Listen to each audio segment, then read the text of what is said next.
একটা সময় ছিল যখন আমার শাশুড়ি জোর গলায় বলতেন আমার 5টা ব্যাংক, আর এই 5টা ব্যাংক থাকতে আমি কোনো দিন গরিব হব না। এই 5টা ব্যাংক যদি আমাকে সারা বছর টাকা দেয়, আমি কি সেগুলো খরচ করে শেষ করতে পারবো? আর আমার কি এতই হাত খরচ, আমি একটু খাবো একটু পরবো, এই তো হালকা পাতলা একটু ওষুধ খাবো, এই আর কেমন খরচ। তো এগুলাই বলে তিনি তার দিন পার করতে লাগলেন। আর এখন সেই মহিলাটাই বাচ্চাদের মতো কান্না করে আর বলে, আগে যদি জানতাম তাহলে কি টাকা এইভাবে খরচ করতাম, বৃদ্ধকালের জন্য কিছুটা হলেও জমা করতাম। কে জানতো বৃদ্ধ বয়সে এত অসুস্থ থাকবো, এত খরচ লাগবে। যখন আমার লাখ লাখ টাকা ছিল তখন আমি মানুষকে খাওয়াইছি, মানুষকে পড়াইছি, নিজের কথা একদমই চিন্তা করি নাই। টাকা জমাবো ভাবছি, টাকা জমিয়ে কি করব, কি দরকার আছে? 5টা ব্যাংক আছে আমার, আর কি চাই? জানেন 5টা ব্যাংকে সে সব সময় বলতো, আমার স্বামী একটা ব্যাংক, 2টা ছেলে 2টা মেয়ে, এই হচ্ছে আমার 5টা ব্যাংক। আর 5টা ব্যাংক আমাকে সারা বছর টাকা দিয়ে যাবে, যেখানে আমার কোনো অভাব থাকবে না। অভাব বলতে কোনো শব্দই থাকবে না। সে কিন্তু এভাবেই কথাগুলো বলতো। দেখেন এখন একটা সময় আসলো, তার একটা ছেলে মারা গেছে, ছোট ছেলেটা আছে, 2টা মেয়ে আছে। 2টা মেয়েও আহামরি ভালো না যে তাদের সংসার চালিয়ে মাকে দেখাশোনা করবে। এমনটা কি সম্ভব হয়? মেয়েদের বিয়ে হয়ে গেলে যদি ওরকম ভালো ফ্যামিলিতে পড়ে, ছেলেটা যদি ভালো হয়, হয়তো শ্বশুর শাশুড়িকে দেখে, নয়তো কি দেখে? অবশ্যই না। তাছাড়া তাদের সংসারে যদি টানা পড়া থাকে, তারা আরও বাপের বাড়ি থেকে আশা করে, আর সেটা যখন না পায় তাহলে ওরাও তো অনেক বেশি কষ্ট পায়।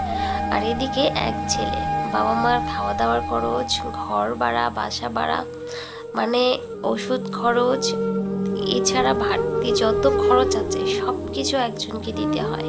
সে ছেলেটারও তো একটা জান, তারও তো সংসার আছে, তাই না? তো একটা ছেলে আর কত খরচ দিবে? এটা বড় কথা না। কথা হচ্ছে শাশুড়ি মা এখন বুঝতেছে যে কেন আমি টাকা জমাইনি, আমার হাতে তো লাখ লাখ টাকা ছিল, কেন আমি মানুষকে শুধু খাওয়াইছি, কেন নিজের কথা চিন্তা করি নাই, কেন বৃদ্ধকালের কথা মাথায় আসে নাই।